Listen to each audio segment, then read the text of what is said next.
What's up, it's Phil from World Exposed. In today's episode, I'm going to be giving you guys 3 rowing variations that you've never tried before to add some spice to your training. So this video is going to be beneficial for bodybuilders, powerlifters, strongman, and all the above, because a strong back is essential for all these sports. So a lot of people think that the barbell row and the dumbbell row is all you can do for rowing variations, but this couldn't be further from the truth. There's tons of variations to choose from that'll hit your back in different ways, and there's some variations that are easier to feel mind-muscle connection-wise than others, so it's good to play around with different rep ranges, different exercises, to hit your back from different angles. So the first variation on the list is the semi-snatch grip barbell row. So a lot of people like myself do barbell rows with a very close grip, shoulder width, which is my favorite variation, by the way.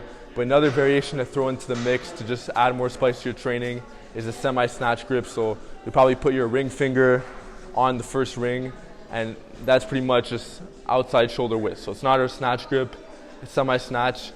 But it's gonna stress the upper back a little bit more, and it's just gonna give you a different sensation overall. So all you need to do is take it out the rack, like so. I use a thumbless grip on all my warm-up sets. Okay.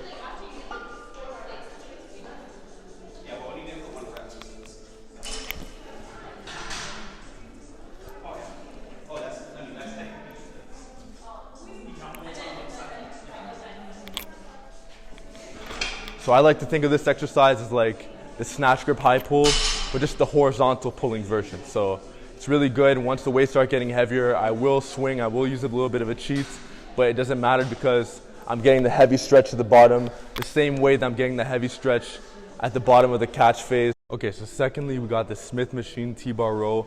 I actually found out about this exercise by complete accident last week when I couldn't find a T-bar row apparatus. So I had to get a little bit creative, grab the D handle, threw it on the Smith machine, and it's actually a pretty decent movement overall because your back is flat. It's parallel to the floor like you're doing a pendlay row, so there's no excessive cheating and torso rising. So a lot of people, when they do the regular T-bar rows, they're 45 degrees on like their working sets.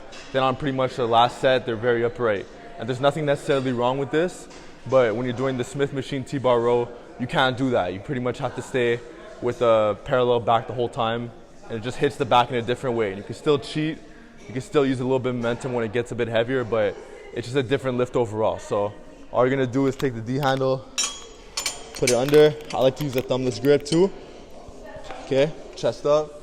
You're just gonna pull it. Notice how I'm not touching the pins because I'm trying to keep constant tension on my back the whole time.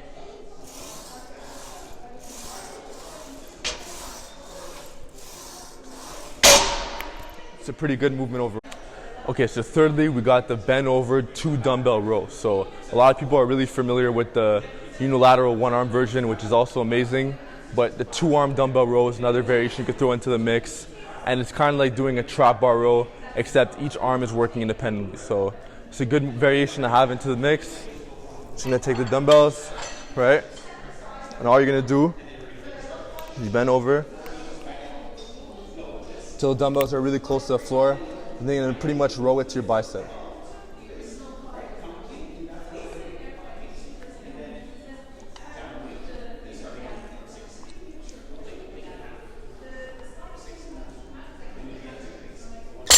So I didn't make up this lift, I actually got it from Bud Jeffries, but if your gym happens to have heavier dumbbells, it's a great movement. Okay, so you guys have to go to 3 rowing variations you probably never tried before, just to add some extra spice into your back training. So you can post on the progress. Also, keep in mind, I like doing all 3 of these variations for pretty much moderate reps and most parts. I mean, max out at end goal, 1, 3, 5 reps. They're pretty much all in the 10 to 20 rep range, at least for the most part, with some exceptions to the first variation. So let me know what you think, let me know how the progress is. I'll see you guys in the next episode.